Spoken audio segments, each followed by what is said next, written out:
ഇന്ന് ഞങ്ങളുടെ ഒറ്റ കൊമ്പൻ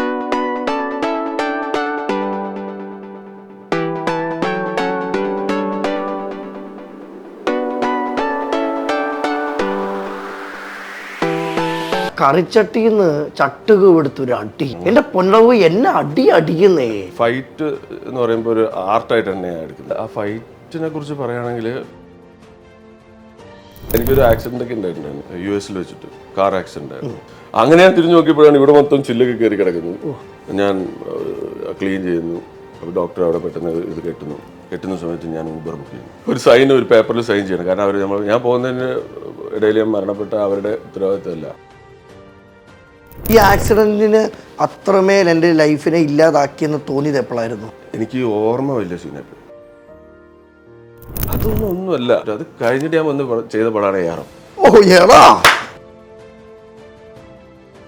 ഒറിജിനൽ വെപ്പൺസ് വെച്ചിട്ട് തന്നെയാണ് ഞങ്ങൾ ആ പടത്തിൽ ചെയ്തിരിക്കുന്നത്. അത് സീൻ പരിപാടിയായിരുന്നു. നല്ല കയ്യിലെല്ലാം രണ്ടുപേരെയും ബ്ലഡും മയവും പരിപാടിയൊക്കെ ആയിട്ട് വെട്ടുന്ന സമയത്ത് തീപ്പൊരിയൊക്കെ ഉള്ള സാധനങ്ങളൊക്കെ നമ്മൾ കുറേയൊക്കെ റിയൽ ആയിട്ട് തന്നെ നമുക്ക് അവിടെ നിന്ന് കിട്ടി. വീരമാണ് എനിക്കൊരു ബിഗ് സ്ക്രീനിൽ എനിക്ക് സ്പേസ് വന്നിട്ടുള്ള കളരി പഠിക്കാൻ പറ്റിയെന്നുള്ള. അതിന് മുന്നേ എനിക്ക് കളരി അറിയില്ല. പ്രാക്ടീസ് തുടങ്ങുന്ന സമയത്ത് എനിക്കൊരു 118 കിലോ ഉണ്ടായിരുന്നു. നമ്മൾ ആ പടത്തിലേക്ക് ഇറങ്ങുമ്പോഴേക്കും ഞാനൊരു 85-87 ഞാൻ മാറി. ഇപ്പോൾ കളരി പഠിക്കുമ്പോൾ എന്ന് പറഞ്ഞാൽ നമുക്കൊരു ഡിസിപ്ലിൻ വരും. ഇപ്പം ഇമോഷൻസിനെ നമുക്ക് കൺട്രോൾ ചെയ്യാൻ പറ്റും. ഇതൊരു ആയോധന, അതായത് ഒരാളെ തിരിച്ചടിക്കാനുള്ള ഒരു സാധനമല്ല. ഈ സംഭവം പഠിച്ചു കഴിഞ്ഞാൽ നമുക്ക് മനസ്സിലാവുന്നത് എങ്ങനെ ഇങ്ങനെയുള്ള കാര്യങ്ങൾ ഒഴിവാക്കാം. അപ്പോൾ അച്ഛൻ്റെ ഒരു ഫ്രണ്ടിൻ്റെ എടുക്കുന്ന കാശൊക്കെ കടം മേടിച്ചിട്ടാണ് ഞങ്ങൾ പോകുന്നത്. പോയിട്ട് അവിടെ എത്തിയിട്ട് ഞങ്ങൾ ലോക്കാവുകയാണ്. ഒരു റൂമിൽ അടച്ചിട്ടിട്ട് ഞങ്ങളൊരു കുറച്ച് ദിവസങ്ങൾ, അതായത് അതൊരു ചീറ്റിംഗ് പരിപാടിയായിരുന്നു. ഫുഡ് മാത്രം ഇടയ്ക്ക് കൊണ്ടുവരും. അങ്ങനെ ഞാൻ പേടിച്ചു. ഭയം എന്ന് പറയുന്ന സാധനമുണ്ട്. ഒരു റൂമിൻ്റെ അകത്ത് ലോക്കാണ്, ആരുമില്ല. ഇവരിടയ്ക്കിടയ്ക്ക് വരും, ഓരോ പരിപാടി പറയും, കാശ് ചോദിച്ചുകൊണ്ടിരിക്കും. മെയിൻ ലീഡ് റോളാന്നൊക്കെ പറഞ്ഞിട്ടാണ് കൊണ്ടുപോകുന്നത്, മെയിൻ റോളാന്നൊക്കെ. എന്നിട്ട് നമ്മൾ അവിടെ കൊണ്ടുപോയിട്ട് 1-2 ഫോട്ടോസൊക്കെ എടുത്തതെന്നല്ലാതെ പിന്നെ ഈ റൂമിൻ്റെ അകത്ത് നിന്ന് ഞാൻ പുറത്തിറങ്ങി. ബ്രോ, അപ്പോഴും ഞാൻ ചോദിക്കുന്നത്, അവിടെ ചെന്ന് ലോക്കായി നമ്മുടെ മനസ്സ് പിന്നെ ഇല്ലാതാവത്തില്ലേ? എനിക്കിനി വേണ്ട, ഞാൻ വെറുത്തു മടുത്തു എന്നൊരു തോന്നൽ വരാതെ പിന്നീട് അങ്ങോട്ട് കയറാനുള്ളൊരു പ്രചോദനം എന്തായിരുന്നു? ഞാനത് ചെയ്ത് കാണിച്ചു കൊടുക്കുമ്പം ഇവരൊക്കെ കിട്ടുന്നൊരു സംഭവമല്ലേ, അത്രയും വരില്ലല്ലോ. ഞാൻ നോർമൽ ലൈഫിലോട്ട് പോയി കഴിഞ്ഞു. ഫാമിലിയിൽ ആരും സിനിമയിലൊന്നുമില്ല. കണ്ണൂരിൽ തലവിൽ എന്ന് പറയുന്ന ഒരു നാടൻ ഒരു ഗ്രാമപ്രദേശത്താണ് ഞാൻ ജനിച്ചു വളർന്നത്. ചെയ്യാത്ത പരിപാടികളില്ല ആ സമയത്ത്. LED ലൈറ്റ്സ് ഒക്കെ വന്ന് ഞാനിങ്ങനെ നോക്കി പറയാം, ഈ LED ലൈറ്റ്സ് ഒക്കെ വന്ന സമയമായിരുന്നു. അങ്ങനെ ഗോകുലം LED-ൻ്റെ അവരുടെ കൂടെ വർക്ക് ചെയ്തിട്ടില്ല, LED ലൈറ്റ്സ് ഒക്കെ വെക്കാൻ വേണ്ടി ഇങ്ങനെ പോകുന്നു. വിഷമം ഉണ്ടാക്കിയോ, ഞാൻ അങ്ങനെ കഷ്ടപ്പെടുക എന്ന് എനിക്ക് അങ്ങനത്തെ ഒരു തോന്നലേ വന്നിട്ടില്ല ഇപ്പോഴും.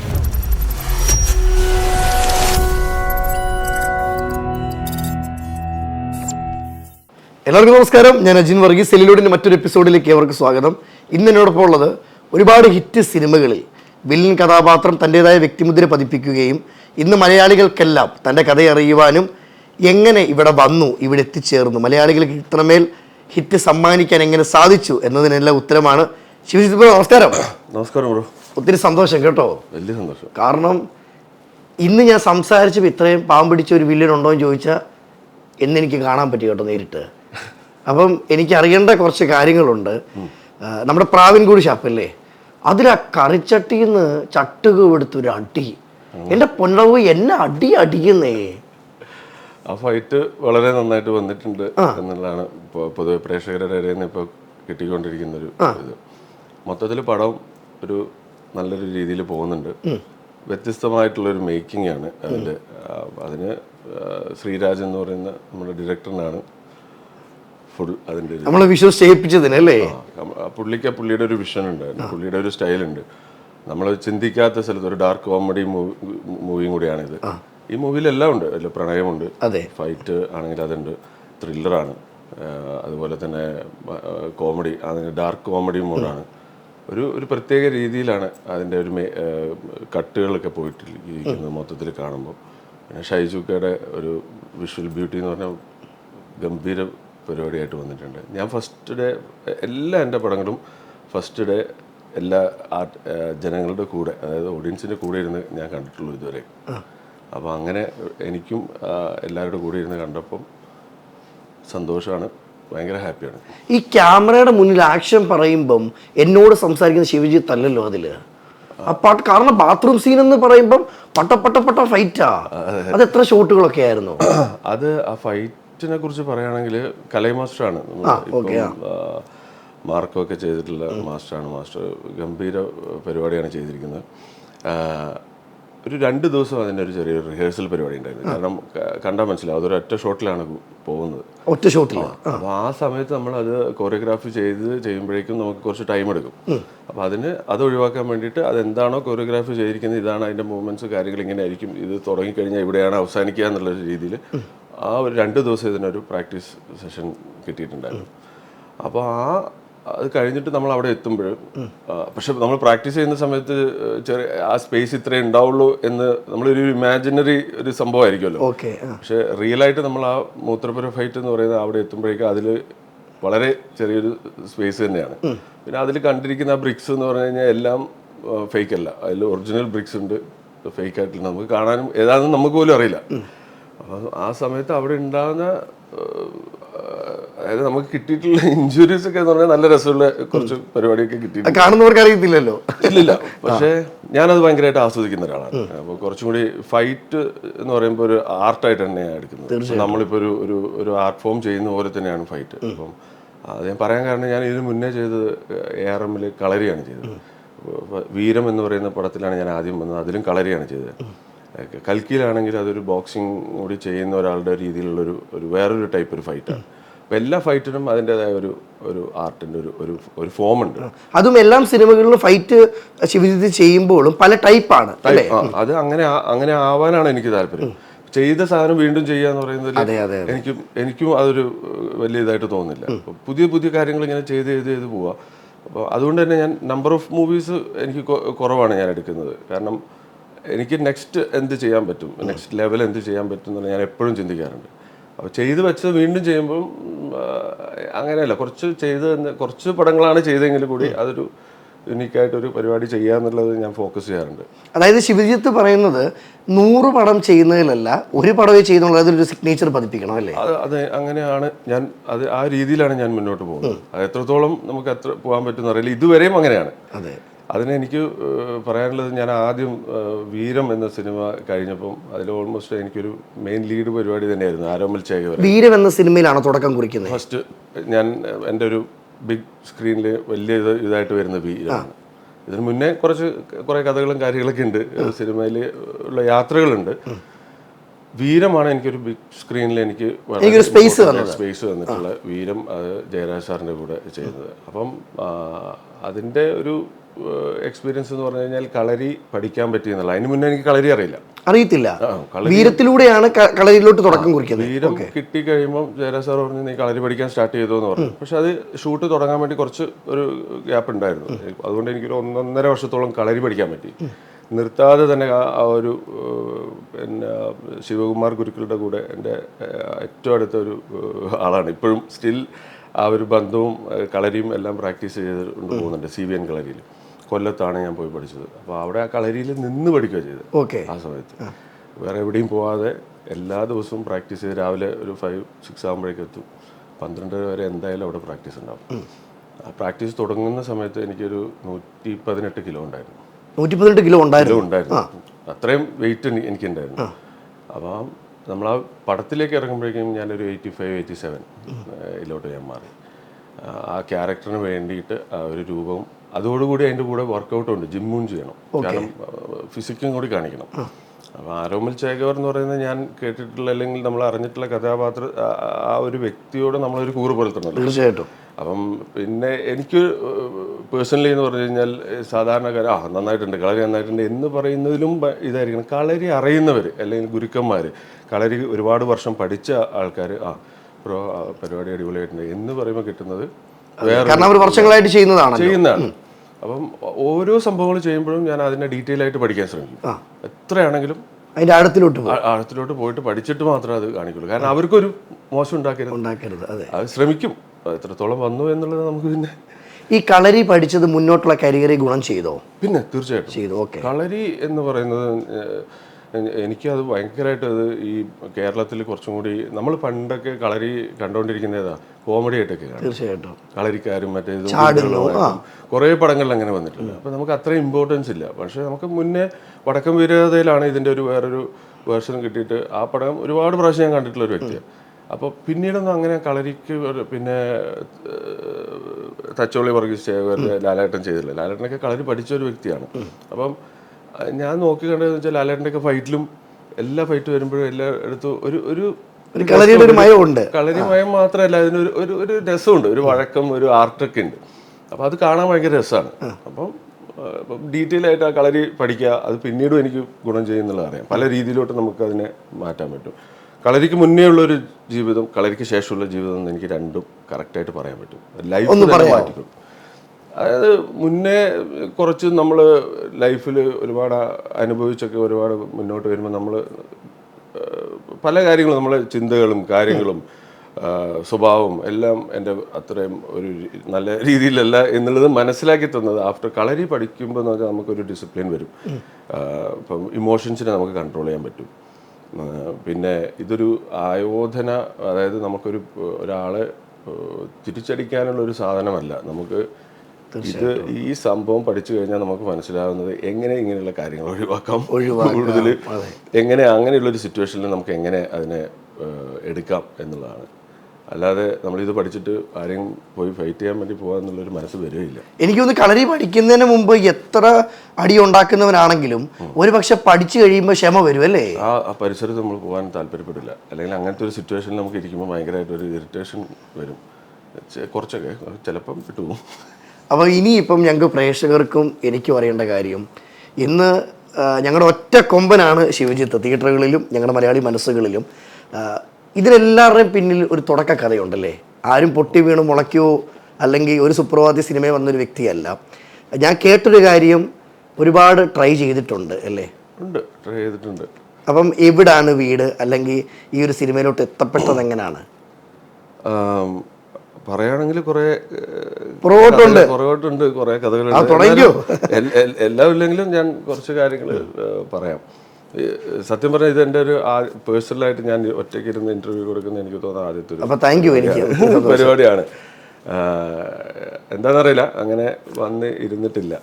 എനിക്ക് കഥാപാത്രങ്ങളിലൂടെ ഇങ്ങനെ ആൾക്കാരിലോട്ട് എത്തുക എന്നുള്ളൊരു ഒരു അങ്ങനെയുള്ളൊരു ഇതുണ്ട്. പക്ഷെ ഇരിക്കാനുള്ള സമയമായി ദാസ. അപ്പോൾ അതാണ്.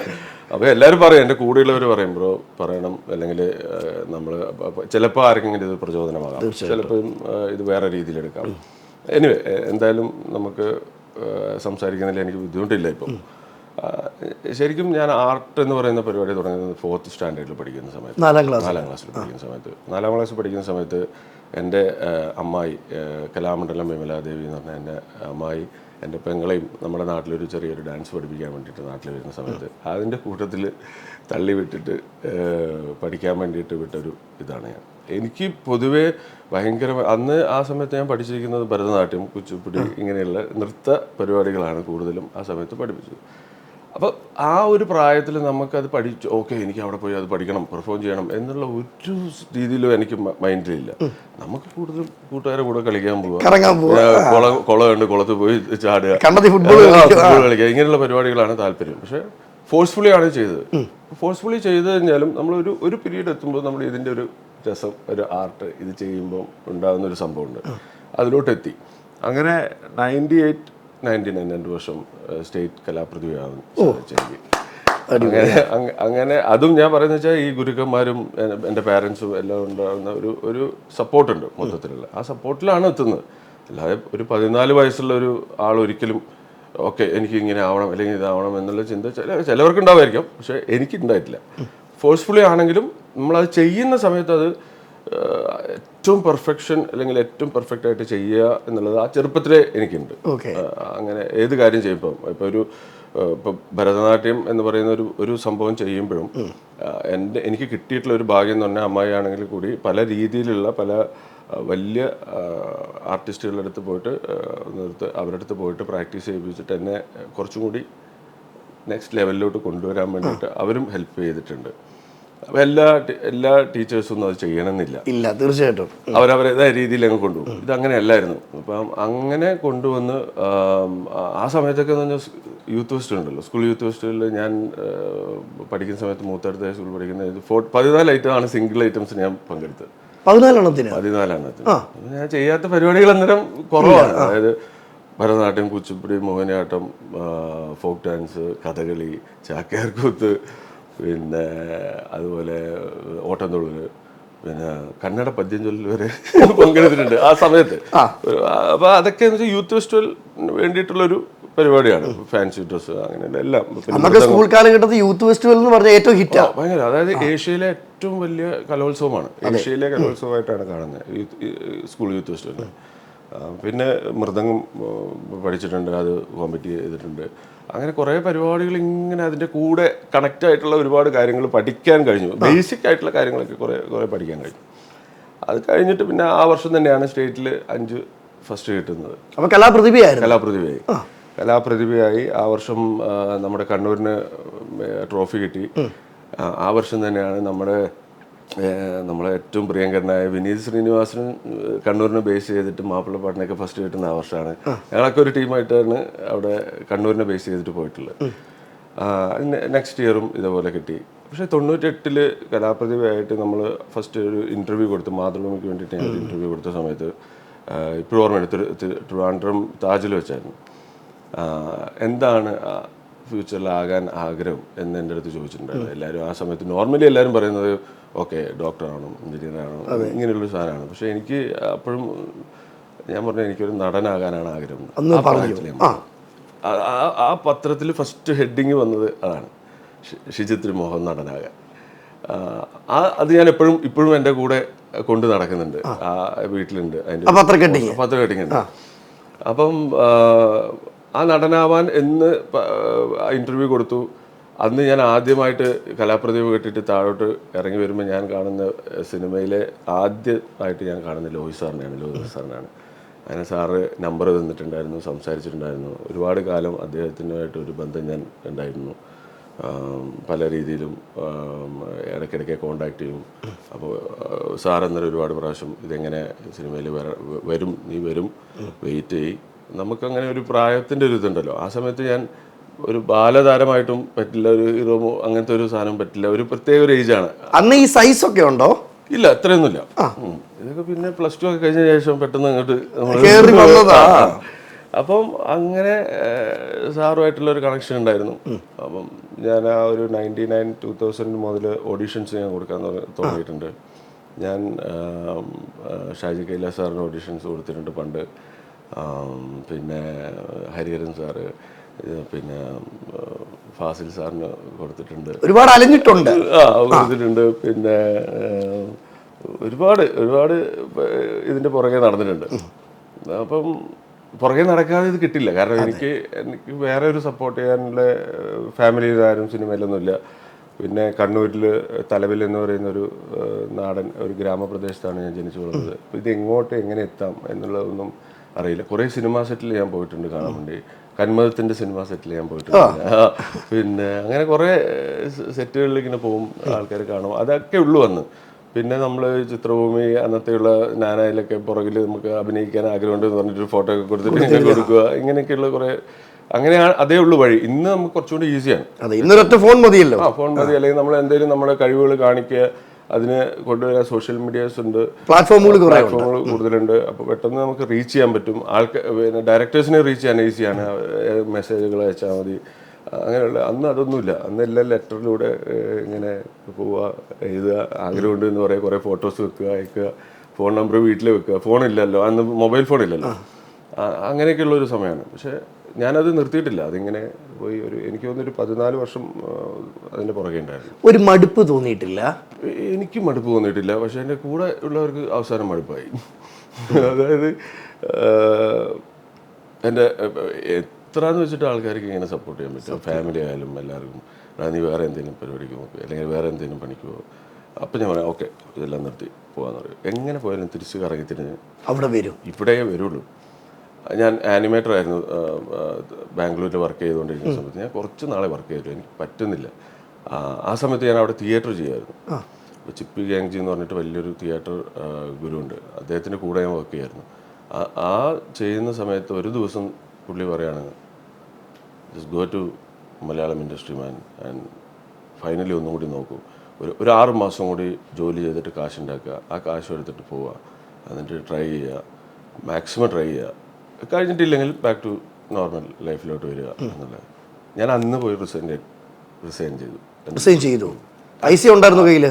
പൈസ ഒന്നുമില്ല. നമ്മൾ ചെറിയ ജോലി തുടങ്ങിയില്ലേ, ജോലി തുടങ്ങി കിട്ടുന്നു, അങ്ങനെ തന്നെ തരും. പൈസ എന്നുള്ള സാധനം എനിക്ക് അന്നും ഇന്നും ഒന്നും അങ്ങനെ ഫോക്കസ്ഡ് ആയിട്ടില്ല. അങ്ങനെ അവിടുന്ന് ഞാൻ ബാംഗ്ലൂർ വിടുകയാണ്. ബാംഗ്ലൂർ വിട്ടിട്ട് എന്തായാലും അതൊക്കെ ഭയങ്കര ഇപ്പം ചിന്തിക്കുമ്പോൾ കോമഡിയാണ്. ഞാനിങ്ങനെ ചിന്തിക്കുകയായിരുന്നു. അപ്പോൾ മലയാള സിനിമയിൽ പഴയ ആൾക്കാർ, ആക്ടേഴ്സും ഡയറക്ടേഴ്സൊക്കെ ചെന്നൈയിലൊക്കെ പോയി കഷ്ടപ്പെട്ടിട്ടാണ് മലയാളത്തിലേക്ക് വന്നിരിക്കുന്നത്. ചെന്നൈ വിടാം, ബോംബെയിലേക്ക് പോവാം. അങ്ങനെ വെറുതെ ബോംബെയിലൊരു കൂട്ടുകാരനുണ്ട്, അവനെ വിളിക്കുന്നു. ബോംബെയിൽ രാജേഷ് എന്ന് പറഞ്ഞാൽ അവൻ്റെ അടുത്തോട്ട് പോകുന്നു.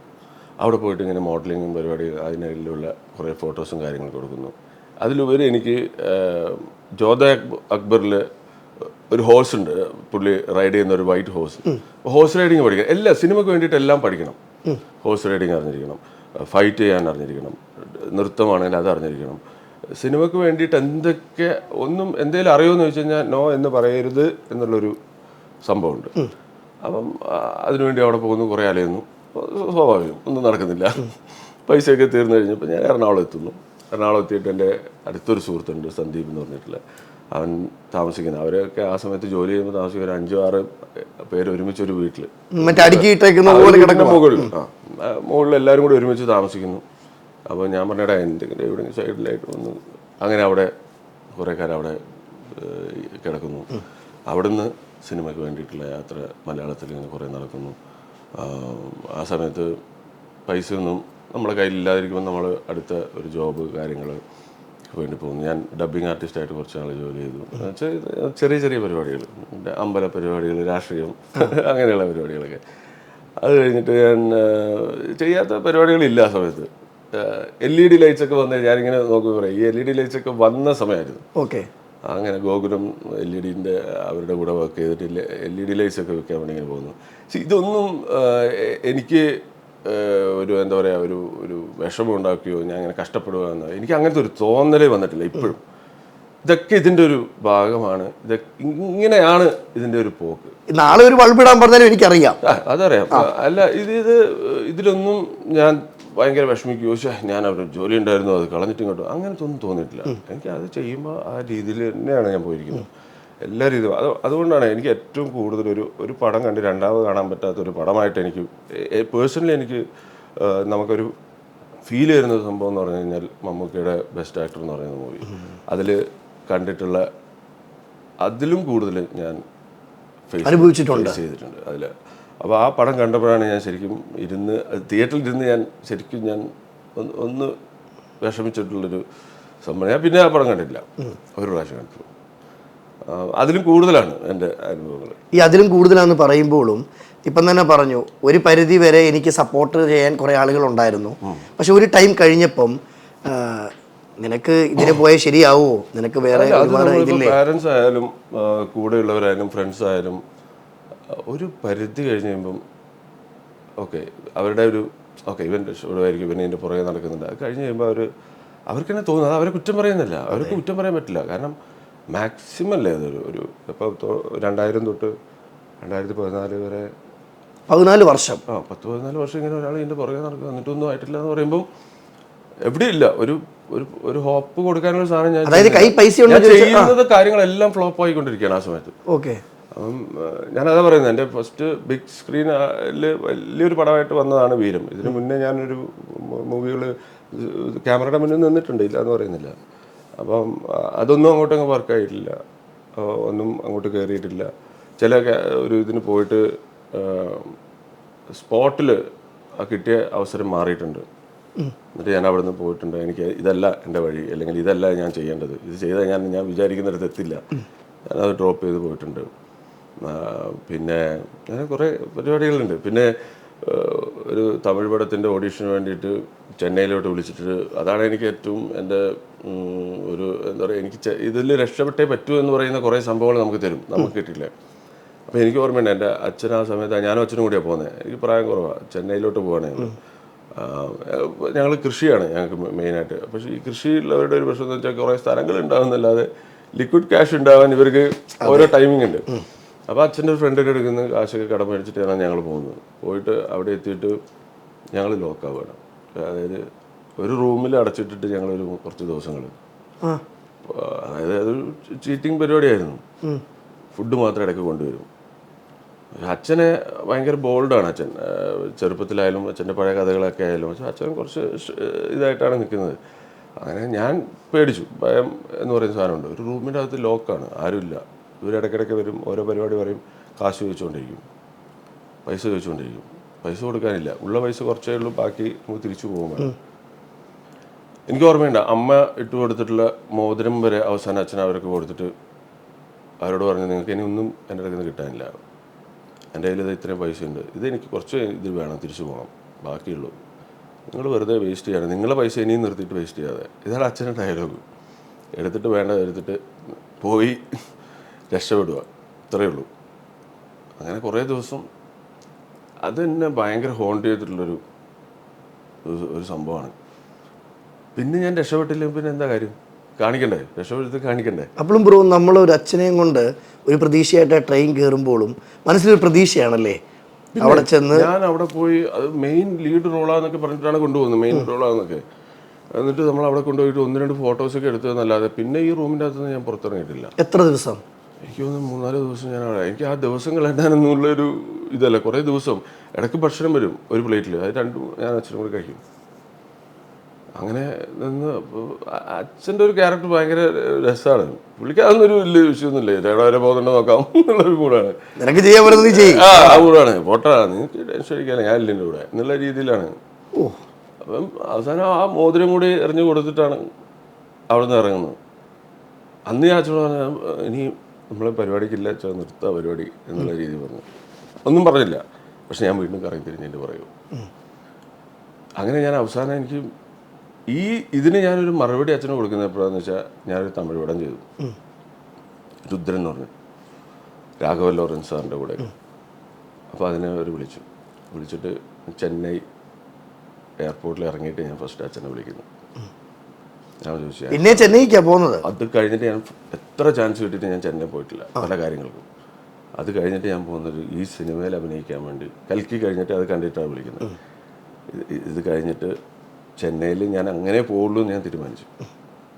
ആ ട്രാവലിൽ അവിടെ ചെന്നൈയിൽ ലാൻഡ് ചെയ്തിട്ട് ഞാൻ അച്ഛനെ വിളിച്ചിട്ട് പറയണം, ഞാനിവിടെ എത്തിയിട്ടുണ്ട്, എന്നെ കൂട്ടാൻ ഒരു ഇന്നോവയും എൻ്റെ ആൾക്കാരും വന്നിട്ടുണ്ട്, എൻ്റെ കൂടെ ഒരു അസിസ്റ്റൻ്റ് ഉണ്ട്, ഞാൻ താമസിക്കുന്ന ഹോട്ടൽ ഇതാണ്, ഞാനിവിടെ ഒരു വലിയൊരു സിനിമയിൽ അഭിനയിക്കാൻ വന്നിരിക്കുകയാണ്. അച്ഛന് ഓർമ്മയില്ല, പണ്ട് നമ്മളിവിടെ വന്നിട്ട് അത് ഒരു ഇമോഷൻസ് അതിലെനിക്ക് വല്ലാതെ, കാരണം എനിക്കത് ചെയ്തേ പറ്റൂ, അത് കാണിച്ചു കൊടുത്തേ പറ്റൂ, വിജയിച്ച് കാണിച്ചു കൊടുത്തേ പറ്റൂ. ഇതിനു മുമ്പിൽ ഒരു കൈയിടി തരാതെ പറ്റത്തില്ല. അങ്ങനെയല്ല, അങ്ങനെ കുറേ പരിപാടികൾ ഇങ്ങനെ എനിക്ക് ഓരോ തകർച്ച കിട്ടുമ്പോഴും എനിക്ക് അത് മുന്നോട്ട് കൊണ്ടുപോയേ പറ്റൂ എന്നുള്ളൊരു. ബ്രോ, അപ്പോഴും ഞാൻ ചോദിക്കുന്നത്, അവിടെ ചെന്ന് ലോക്കായി നമ്മുടെ മനസ്സ് പിന്നെ ഇല്ലാതാവത്തില്ലേ? എനിക്കിനിയും വേണ്ട, ഞാൻ വെറുത്തു മടുത്തു എന്നൊരു തോന്നൽ വരാതെ പിന്നീട് അങ്ങോട്ട് കയറാനുള്ളൊരു പ്രചോദനം എന്തായിരുന്നു? അതെന്താന്ന് വെച്ചാൽ, ഞാൻ അവിടെ നിന്ന് അതെല്ലാം വിട്ടുവെന്ന് ചോദിച്ചു.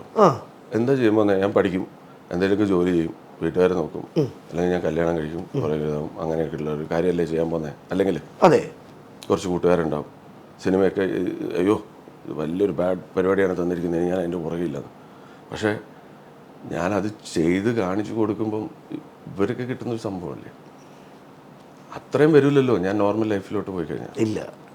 പിന്നെ എനിക്ക് വേറൊരു ചിന്ത ഇതുവരെ വന്നിട്ടില്ല ഇതല്ലാതെ. സിനിമയായിരുന്നു എൻ്റെ സ്വപ്നം പണ്ട് മുതലേ.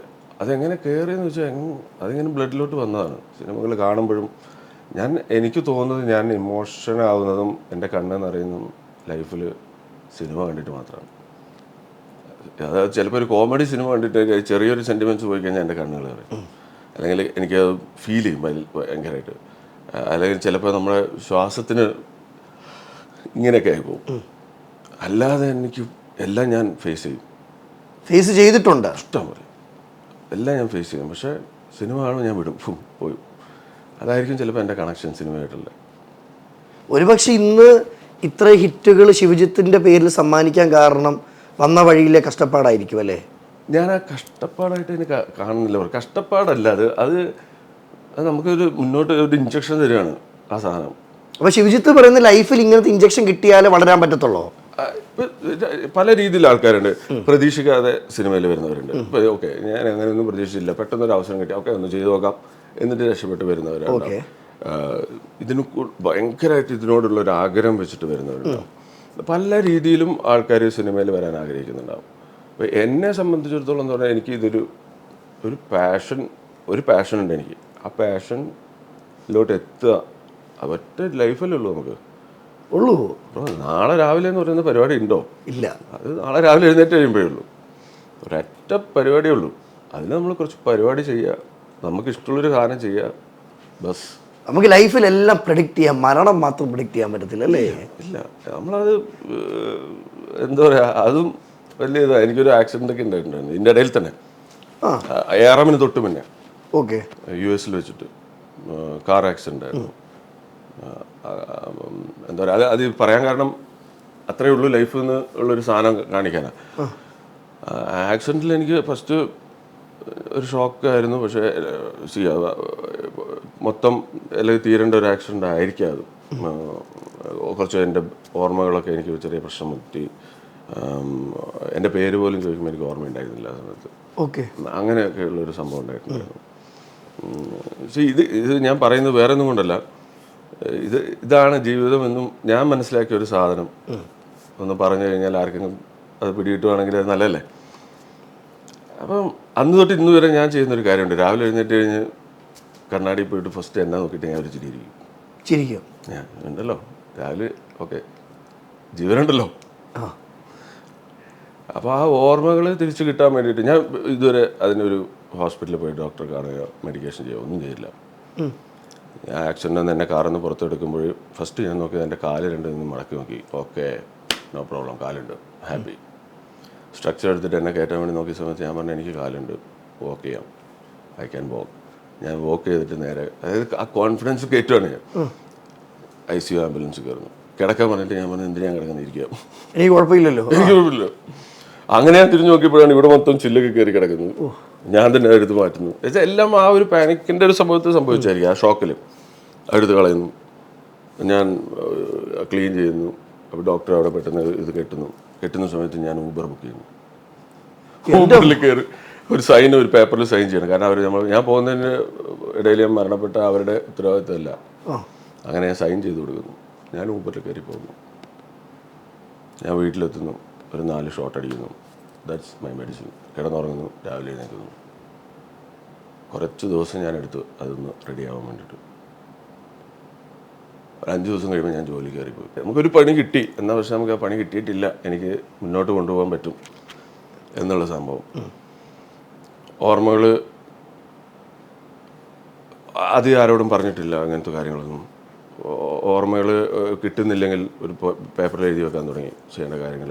ഈ ആക്സിഡന്റിന് അത്രമേൽ എൻ്റെ ലൈഫിനെ ഇല്ലാതാക്കിയെന്ന് തോന്നിയത് എപ്പോഴായിരുന്നു? എനിക്ക് ഓർമ്മ വലിയ സീനായിപ്പോയി. ഓർമ്മ കിട്ടുന്നില്ല, അല്ലെങ്കിൽ ആരെങ്കിലും വിളിക്കുമ്പം ഭയങ്കര ടെൻഷനൊക്കെ ആവും. എന്താണ്, ആരാണ്, അല്ലെങ്കിൽ എന്തിനാണ് വിളിക്കുന്നത്. അപ്പോൾ ഞാൻ എടുക്കില്ല, ഫോൺ എടുക്കാതിരിക്കും. പിന്നെ അതിനെക്കുറിച്ച് കുറേ നേരം ചിന്തിക്കും, ആ വ്യക്തിയിൽ ആരാന്നോ. എന്നിട്ട് ഞാൻ എത്തിയിട്ട് വിളിക്കും. കണ്ടുപിടിക്കാനും പാടാം. ഒരാളും എൻ്റെ അടുത്ത് നിന്ന് ഇത് കണ്ടുപിടിച്ചിട്ടില്ല. ഞാനത് പിന്നെ ഇങ്ങനെ വന്നിട്ട് അഥവാ എന്തെങ്കിലും എൻ്റെ കയ്യിൽ നിന്ന് ഫോട്ടോ ഇട്ടിട്ട് അപ്പോൾ ഞാൻ അവിടെ എന്തെങ്കിലും ഇട്ട് കറക്കും സംസാരത്തിൽ. അവർക്ക് പിടികിട്ടാത്ത രീതിയിൽ നിന്നോട് ഇന്നലെ പറഞ്ഞല്ലേ ഇങ്ങനെ എടാ ഇന്നലെ പരിപാടിയിലായിരുന്നു, അതുകൊണ്ട് പെട്ടെന്ന് ഓർമ്മയില്ല. പറ, ഒന്നുകൂടി പറ കേൾക്കട്ടെ. അത് ആരോടും പറഞ്ഞിട്ടില്ല ഇതുവരെ. അടുത്ത കുറച്ച് പേർക്ക് അറിയാം. പിന്നെ എനിക്ക് മനസ്സിലായി ഇത് കുറച്ച് എൻ്റെ ഏറ്റവും അടുത്ത സുഹൃത്തുക്കളോട് പറഞ്ഞേ പറ്റൂ. കാരണം ഇവർ വിചാരിക്കും അല്ലെങ്കിലേ സിനിമയൊക്കെ കിട്ടി കഴിഞ്ഞിട്ട് അങ്ങനെയൊക്കെ വിചാരിക്കും. അടുത്ത കുറച്ച് സുഹൃത്തുക്കളോട് ഞാൻ പറഞ്ഞിട്ടുണ്ട്. ഇത് ഇത് ഇത് പറയാതിരിക്കുക എന്നുള്ളൊരു സാധനമായിരുന്നു. വീട്ടുകാർ വരും പിന്നെ ഒരുപാട് കാലം കഴിഞ്ഞിട്ടാണ് അറിഞ്ഞത്. പക്ഷേ ഞാൻ ഇത് പറയുന്നത് ഒന്നുമല്ല. അത് കഴിഞ്ഞിട്ടും നമുക്ക് ഇതിലോട്ട് വരാൻ പറ്റും. അത് കഴിഞ്ഞിട്ട് ഞാൻ വന്ന് ചെയ്ത പടമാണ് ARM. ARM എന്നെ വിളിക്കുമ്പോൾ എനിക്ക് പിടികിട്ടുന്നില്ല എന്തിനാ വിളിക്കുന്നത് ആദ്യം. അല്ല, ഇങ്ങനെ വരുന്നുണ്ട് ARMന്റെ. കാരണം ARM എന്ന് പറയുന്നത് എൻ്റെ ഏറ്റവും അടുത്ത സുഹൃത്ത് ജിതിൻ ലാൽ ഡയറക്റ്റ് ചെയ്യുന്ന പടം. എൻ്റെ ഏറ്റവും അടുത്ത കൂടെ വർക്ക് ചെയ്തിട്ട് ഞാൻ ഏറ്റവും അടുത്ത ബന്ധം പുലർത്തുന്ന ടോവി അതിഭീകരമായിട്ട് 3 കഥാപാത്രത്തിൽ അഭിനയിക്കുന്ന പടം. അപ്പം ഇതിൻ്റെയൊക്കെ സ്ക്രിപ്റ്റൊക്കെ നടക്കുന്ന സമയത്തൊക്കെ ഞാൻ അതിൻ്റെ ഇടയിലൊക്കെ ഉണ്ട് നമ്മളെ. അപ്പോഴൊന്നും ഓർമ്മകളില്ല. അല്ലല്ല, അപ്പോഴൊക്കെ ഇത് ആക്ഷന് മുന്നേ. ഓക്കെ. അപ്പം അപ്പോഴൊക്കെ ഞാൻ ഉണ്ട്. അപ്പം നമ്മൾ ആ കഥാപാത്രം ഞാനായിരുന്നില്ല ആദ്യം ചെയ്യുന്നത്, അത് വേറൊരാൾ ചെയ്യാം എന്നുള്ള രീതിയിലായിരുന്നു ഉണ്ടായിരുന്നത്. പിന്നെ അതിനുള്ള സമയം, കളരി പഠിക്കാനുള്ള സമയമൊന്നും കിട്ടാത്തതുകൊണ്ട് അങ്ങനെയാണ് പിന്നീട് എന്നിലോട്ട് ബ്രോ തന്നെ വന്ന് ചെയ് എന്നുള്ള രീതിയിലോട്ട്. കാരണം ഞാൻ പറഞ്ഞു ബ്രോ അത് വേറെ ഒരാൾ ചെയ്ത് കഴിഞ്ഞാൽ അടിപൊളിയായിരിക്കും, അതൊരു ക്യാമിയോ റോളാണ്, അത് ഭയങ്കര ബൂസ്റ്റ് കിട്ടുന്ന പരിപാടിയാണ്, അപ്പോൾ വേറൊരു വലിയൊരു ആക്ടറിനെ കൊണ്ട് ചെയ്യിക്കും. അങ്ങനെ അതൊക്കെ പറഞ്ഞ് സെറ്റായി വന്നുകൊണ്ടിരുന്നു. ഞാൻ ഓക്കെ എന്നപ്പോൾ പടം നടക്കട്ടെ, റിലീസ് ആകുമ്പോഴേക്കും ഞാൻ ഇങ്ങോട്ട് എത്താന്ന് പറഞ്ഞിട്ട് ഞാൻ US പോയതാണ്. അതിൻ്റെ ഇടയിലാണ് ആക്സിഡന്റ് സംഭവിക്കുന്നത്. ഓക്കെ. അതിൻ്റെ ഇടയിൽ ഈ പരിപാടി ഇവരുടെ ഷൂട്ടൊക്കെ തുടങ്ങിയിട്ട് ഒരുപാട് നാളുകൾ കഴിഞ്ഞിട്ട് അവസാനം ഈ ഷൂട്ട് ജനുവരിയിൽ നടക്കാൻ പോകുമ്പോഴാണ് ഈ പരിപാടിക്ക് ആളെ കിട്ടിയില്ല, സെറ്റായില്ല. അപ്പോഴാണ് എനിക്ക് ജിതിൻ വിളിക്കുന്നത്. ഞാൻ പറഞ്ഞു ജിതിന് ഞാൻ ചെയ്യില്ല, ഞാൻ പ്രാക്ടീസ് ഒന്നും ചെയ്തിട്ടില്ല, എനിക്കറിയില്ല, അതൊക്കെ കളരിയൊന്നും എനിക്കറിയില്ല, പണ്ട് എപ്പോഴും പഠിച്ചതാന്നൊക്കെ പറഞ്ഞിട്ട് ഭയങ്കര സീൻ. അതെന്തുകൊണ്ടാന്ന് വെച്ചാൽ ഞാൻ റെഡിയല്ല ചെയ്യാൻ. പക്ഷെ ഞാൻ പറയാൻ പറ്റില്ല എങ്ങനെ. പിന്നെ ഞാൻ പറഞ്ഞു ബ്രോ എനിക്ക് ചെറിയൊരു ആക്സിഡൻ്റ് ഒക്കെ പറ്റിയിട്ട് ഇങ്ങനെ ചെറിയ ഇതുണ്ട്, പക്ഷേ എനിക്ക് ഫിസിക്കലി എനിക്ക് പ്രശ്നം തന്നെ കൈയിൻ്റെ ഇത് മാത്രമേ ഉള്ളൂ, അത് ഡെയിലി ഞാൻ തന്നെ അത് റെഡിയാക്കും. പിന്നെ ടോവി മെസ്സേജ് അയച്ചു, വിളിച്ചു. പിന്നെ ടോവിയൊക്കെ പറയുമ്പോൾ നമ്മൾ നോ പറയാൻ എനിക്ക് പറ്റില്ല. എനിക്ക് കോൺഫിഡൻസ് എന്ന് പറയുന്ന സാധനമില്ല, ചെയ്യണ്ടേ, നമ്മൾ ചെയ്യണമെങ്കിൽ പ്രാക്ടീസ് ചെയ്യണം. ടോവിയൊക്കെ ഒരു 5-6 മാസം പ്രാക്ടീസ് എൻ്റെ ഗുരുക്കൾ തന്നെയാണ് കൊടുക്കുന്നത്, ഞാൻ തന്നെയാണ് ഗുരുക്കളെ റെഡിയാക്കി കൊടുത്തത് ഈ കളരിക്ക് വേണ്ടിയിട്ട്. അപ്പം മാഷ് ടോവിനെ പഠിപ്പിക്കുന്നുണ്ട്, അതൊക്കെ ഞാൻ അറിയുന്നുണ്ട്. അപ്പം ഞാൻ ഒട്ടും പ്രാക്ടീസ് ഇല്ല, ഞാൻ കുറേ കാലമായിട്ട് പ്രാക്ടീസ് ഒന്നുമില്ല. മാഷ് എന്നോട് പറയാണ് കയറി വാടാ ഇങ്ങോട്ട്, നമുക്ക് നോക്കാം. അപ്പം ഞാൻ മാഷ് ഇങ്ങനെ വീരം എന്ന് പറയുന്ന സാധനം ഞാൻ ചെയ്തു വെച്ചിട്ടുണ്ട്. ഞാൻ അവിടെ പോയിട്ട് രണ്ടാമത് കളരി ചെയ്യുമ്പം അതിൻ്റെ താഴോട്ട് പോയി കഴിഞ്ഞാൽ പിന്നെ ഞാൻ ഭയങ്കര ഫെയിലറായി. പിന്നെ എനിക്ക് മുന്നോട്ടൊരു ഇതൊക്കെയാണ് അപ്പോൾ ജീവിതത്തിന് ചിന്ത. ഞാൻ ഇനി ചെയ്യുകയാണെങ്കിൽ അതിൻ്റെ കുറച്ചുകൂടി മുകളിൽ, അല്ലെങ്കിൽ ആ ലെവലിൽ, അല്ലെങ്കിൽ അതിൻ്റെ മുകളിൽ. അല്ലാതെ ഞാൻ ചെയ്തു കഴിഞ്ഞാൽ ഞാൻ ആ ആർട്ടിനോട് ചെയ്യുന്ന ഭയങ്കര ഇതാണ്. അപ്പോൾ ആൾക്കാർ തിരിച്ചും കാണും, ഇത്രയും പഠിച്ച് ചെയ്തിട്ട് ഇവിടെ കൊണ്ട് കാണിച്ചിരിക്കുന്നതെന്ന് ചോദിച്ചു കഴിഞ്ഞാൽ ഞാൻ അതിന് ഉത്തരം പറയാൻ ബാധ്യസ്ഥനാണ്. അങ്ങനെ ഞാൻ വീണ്ടും അശോറിന് കയറി വരാൻ പറഞ്ഞു. അങ്ങനെ ഞാൻ വീണ്ടും പോവാണ്. അപ്പോഴൊക്കെ എനിക്ക് പ്രശ്നമുണ്ട്, പല പ്രശ്നമുണ്ട്. ഞാൻ 2-3 ആപ്പ് ഉപയോഗിക്കുന്നുണ്ട്. 3 ആപ്പിൽ നമ്മൾ ചെയ്യാനുള്ള സാധനങ്ങളുണ്ട്, ഡേറ്റ്സിൻ്റെ കാര്യങ്ങൾ. ഇതൊക്കെ രാവിലെ എഴുന്നേറ്റ് ഇങ്ങനെ ഒന്ന് കണക്ട് ചെയ്തിട്ടാണ് ഈ സംഭവങ്ങളൊക്കെ കുറേ. ഇപ്പോൾ എനിക്ക് ഒരുപാട് മാറ്റം വന്നു, ഞാൻ തന്നെ അത് റെഡിയാക്കി എടുക്കുമായിരുന്നു. ഒരുപാട് കാര്യങ്ങൾ ഇപ്പം ഞാൻ പറയുന്ന ഈ ഇത്രയും കാലത്തെ എൻ്റെ ഇമ്പോർട്ടൻ്റ് ആയിട്ടുള്ള കാര്യങ്ങൾ, പക്ഷെ കുറേ കാര്യങ്ങൾ എനിക്കിപ്പോഴും ഇല്ല. ചെറുപ്പത്തിലൊക്കെയുള്ള കുറേ കാര്യങ്ങൾ, അങ്ങനെയുള്ള കുറേ സംഭവങ്ങൾ എനിക്കില്ല.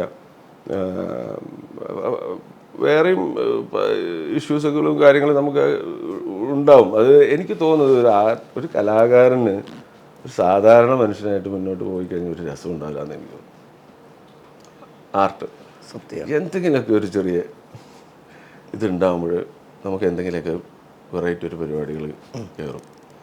അങ്ങനെ തിരിച്ചു വന്നിട്ട് ഞാനൊരു പ്രാക്ടീസ് ചെയ്ത്, അത് 4-5 ദിവസം ഞാൻ ഓക്കെ പറഞ്ഞു ചെയ്യാമെന്ന്. ഞാൻ പറഞ്ഞായിരുന്നു തിരിച്ചു വന്ന് പ്രാക്ടീസ് ചെയ്തിട്ട് ഞാൻ സെറ്റ് അല്ലെങ്കിൽ ഞാൻ ചെയ്യില്ല. കാരണം വേറെ ഒന്നും കൊണ്ടല്ല കേട്ടോ, ആർട്ടിനോട് എനിക്ക് നീതി പുലർത്തിയേ പറ്റും, കളരിയോട്. അത് ആ മസിൽ മെമ്മറി എന്ന് പറയുന്ന സംഭവം ഉണ്ടല്ലോ, അത് പെട്ടെന്ന് വർക്കായി. പിന്നെ ഞാനും ടോവിയും തമ്മിൽ ഒരു 1 week 2 weeks നല്ല പ്രാക്ടീസ് ചെയ്തു.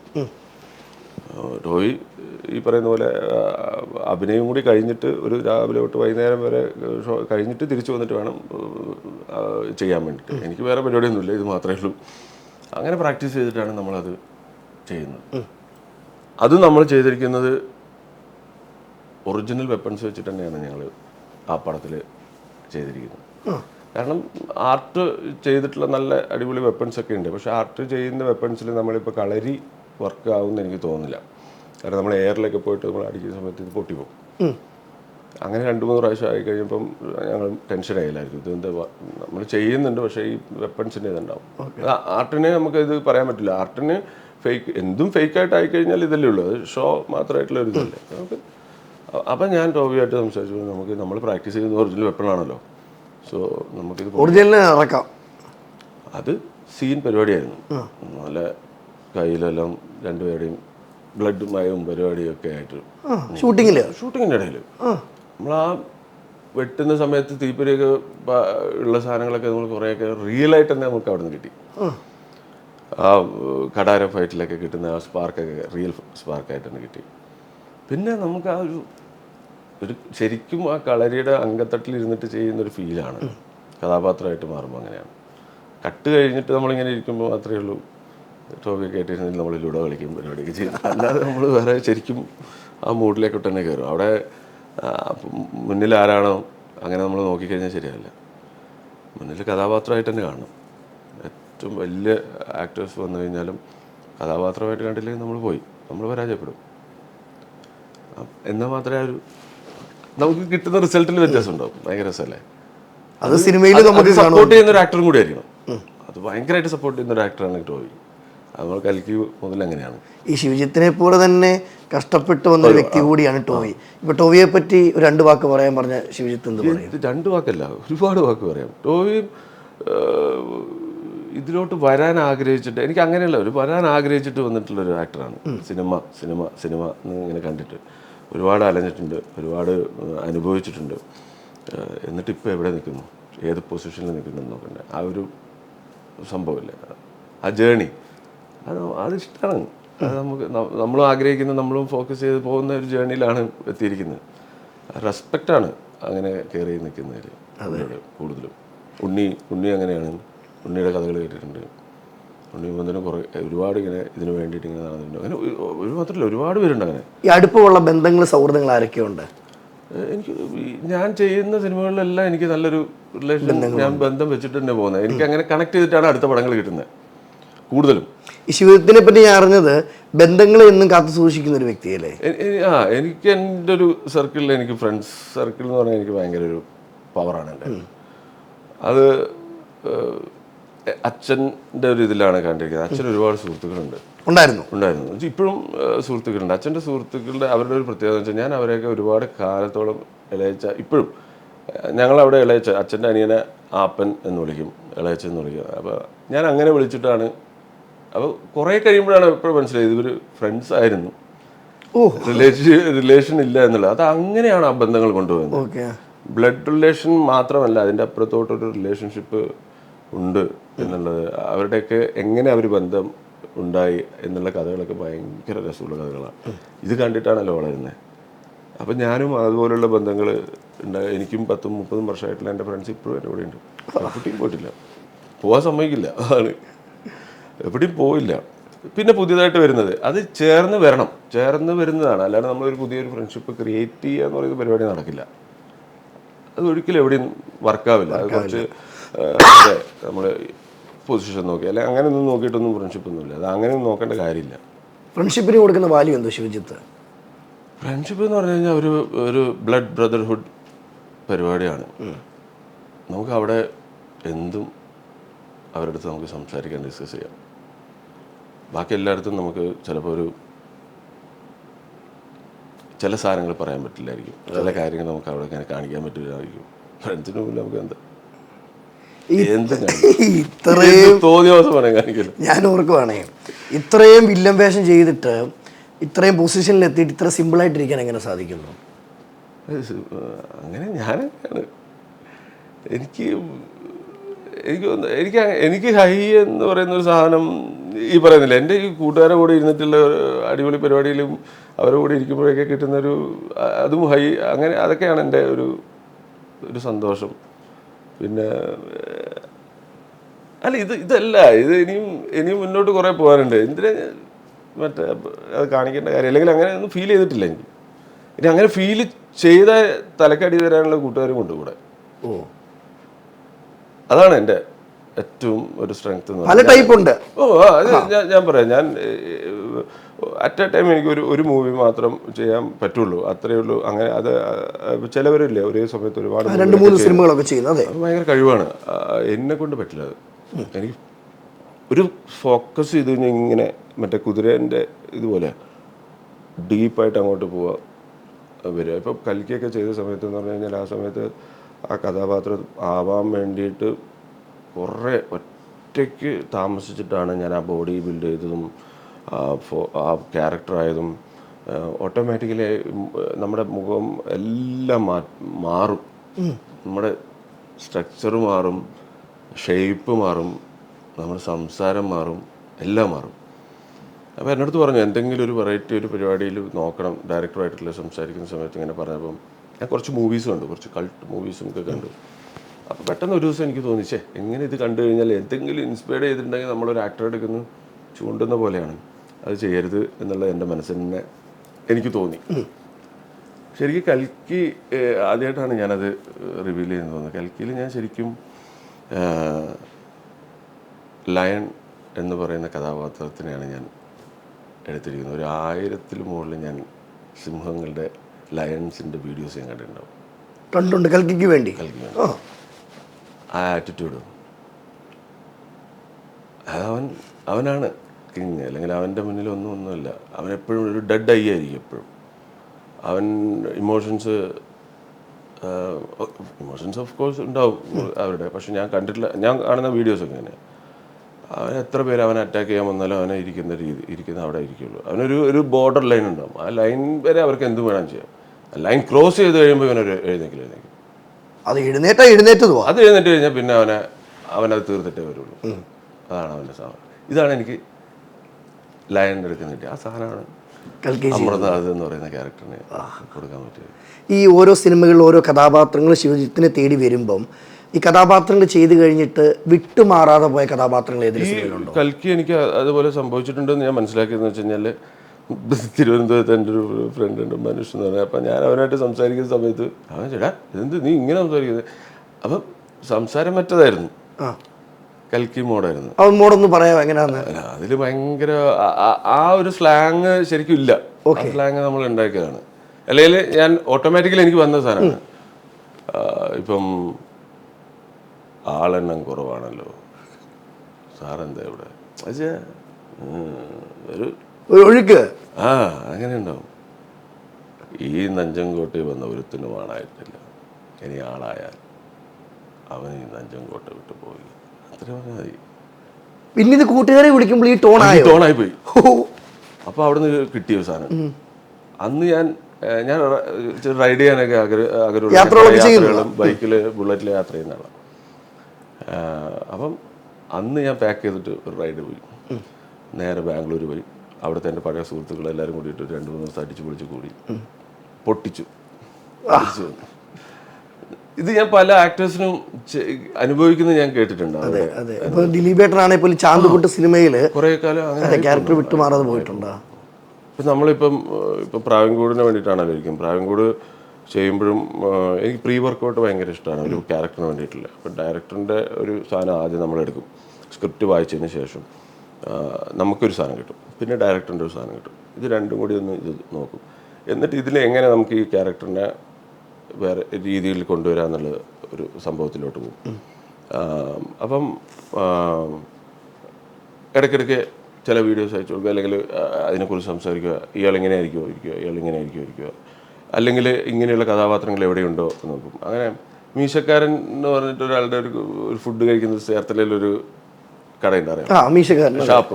പണ്ടത്തെ ഷാപ്പായിരുന്നു, ഇപ്പം അത് സീ ഫുഡൊക്കെ കൊടുക്കുന്നത്.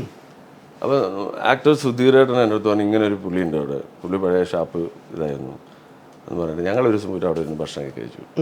അപ്പോൾ പുള്ളീൻ്റെ മാനറീസൊക്കെ ഞാൻ കണ്ടു. ഫുൾ എടുക്കുകയല്ല ചെയ്യുന്നത്. അയാളുടെ ഒരു സംഭവമുണ്ട്. ഒരു കള്ള് ഷാപ്പ് നടത്തുന്ന ഒരാൾക്ക് ഭയങ്കര അയാൾ കുറച്ച് പരിപാടികളൊക്കെ അറിയുന്ന ആളായിരിക്കും. അതെ, അല്ലേ നടത്തിക്കൊണ്ട് പോകാൻ പറ്റത്തില്ലല്ലോ. എല്ലാവരും ഒന്നും കൺട്രോൾ ചെയ്ത് നിർത്താൻ പറ്റില്ല. എല്ലാ ദിവസവും അവിടെ ഇടിയും അല്ലെങ്കിൽ പണിയും നടക്കുന്ന ദിവസമായിരിക്കും. ഇവ ഇങ്ങനെ ഇറങ്ങി കഴിയുമ്പോൾ അവിടെ ശാന്തത ഉണ്ടാവണം. പിന്നെ ഒരു 10 പേരെ കൂട്ടി നടക്കുന്ന ഒരാളല്ല കൊമ്പൻ ബാബു എന്ന് പറയുന്ന ഒരു ക്യാരക്ടർ. അയാൾ തന്നെ എല്ലാം ആണെന്നുള്ള ചിന്തിക്കുന്ന ഒരു വ്യക്തിയാണ്. അപ്പോൾ അയാൾക്ക് സംസാര രീതിക്കും വ്യത്യാസമുണ്ട്. അത്രയും പേര് അവിടെ ഷാപ്പിൽ അടിപൊളിക്കൊണ്ടിരിക്കുന്ന സമയത്ത് ഇയാൾ വളരെ കൂളായിട്ട് വന്നിട്ട് എന്താ പെയിന്റ് പണിയാണ് എന്ന് ചോദിച്ചിട്ട് കയറി പോവാണ്. ഈസിയായിട്ട് പോട്ടെ, പിള്ളേരെ കളിക്കട്ടെ, പിള്ളേരെ അവിടെ കളിക്കട്ടെ എന്നുള്ള രീതിയിൽ പോകുമ്പം പിന്നെ ഒരു ഡയലോഗിലാണ് പുള്ളിക്ക് അത്. പിന്നെ അവനെയും തപ്പിയാ പോകുന്നത് ശരിക്കും ആ ഫൈറ്റിൽ. അല്ലാതെ ഫൈറ്റിന്റെ ഇടയിൽ കണ്ടില്ലേ, ഫൈറ്റിന്റെ ഇടയിലേക്ക് കാലൊക്കെ വെച്ചിട്ട് പറഞ്ഞവനെ തപ്പിയോ പോകുന്നത്. അവിടെ നിന്നാണ് പിന്നെ തുടങ്ങുന്നത് ആ ഫൈറ്റ്. അത് അങ്ങനെയാണ് ആ ക്യാരക്ടറിനെ, അങ്ങനെയാണ്. ശ്രീരാജിന്റെ ഒരു ഭയങ്കര ഒരു പരിപാടിയാണ്. ഈ ശിവജിത്തിന്റെ ഓരോ ഇടി കാണുമ്പോഴും ഓരോ ഫൈറ്റ് കാണുമ്പോഴും ഓക്കെ കളരി പഠിച്ചിട്ടുണ്ട്, എന്നാലും ഈ 2 വട്ടമെങ്കിലും ഒരുത്തിട്ട് കൊടുക്കാത്തൊരു വ്യക്തിയല്ല. പണ്ട് മുതലേ ഇടിക്കാനൊക്കെ ഇടിച്ചിട്ടുണ്ടോ? ഒരു കാലഘട്ടത്തിൽ കൂട്ടുകാർക്ക് വേണ്ടി മാത്രം പിടിക്കാൻ പോയിട്ടുണ്ടോ? നമുക്ക് വേറെ പ്രശ്നങ്ങളൊന്നുമില്ലല്ലോ, അവരുടെ പ്രശ്നം കേൾക്കുന്നത് ചാടി ഇറങ്ങുക എന്നുള്ളതാണ്. ഇതിങ്ങനെ വന്ന് വിരിഞ്ഞങ്ങ് നിന്ന് വണ്ടിനിങ്ങനെ വരാം, വണ്ടി ഇങ്ങനെ വന്നിട്ട് ഇവിടെ വന്നിട്ട് എന്താ പരിപാടി, ഇവിടെ സാധനം ഉണ്ടോ, പണി കിട്ടുമോ, ഇല്ല പോയേക്കാം. ഒരു കമന്റ് വന്നു, ശിവജിത്ത് കൈയൊക്കെ തിരുമുന്ന എന്തുവാ, ബസ്സിൽ കാണിച്ചതാണോ? ഇതൊക്കെ വരില്ലേ നമ്മുടെ വോട്ട് ഇലക്ഷൻ്റെ ടൈമിലൊക്കെ വരുമ്പോൾ ഇടതുപക്ഷ ജനാധിപത്യ മുന്നണിയുടെ സ്ഥാനാർത്ഥി ഇതൊക്കെ പറഞ്ഞില്ല, ആ സാധനമൊക്കെ ചെയ്തിട്ടുണ്ട്. ലൈഫിൽ ഇതുവരെ പഠിച്ച ഏറ്റവും വലിയ പാഠം എന്തായിരിക്കും?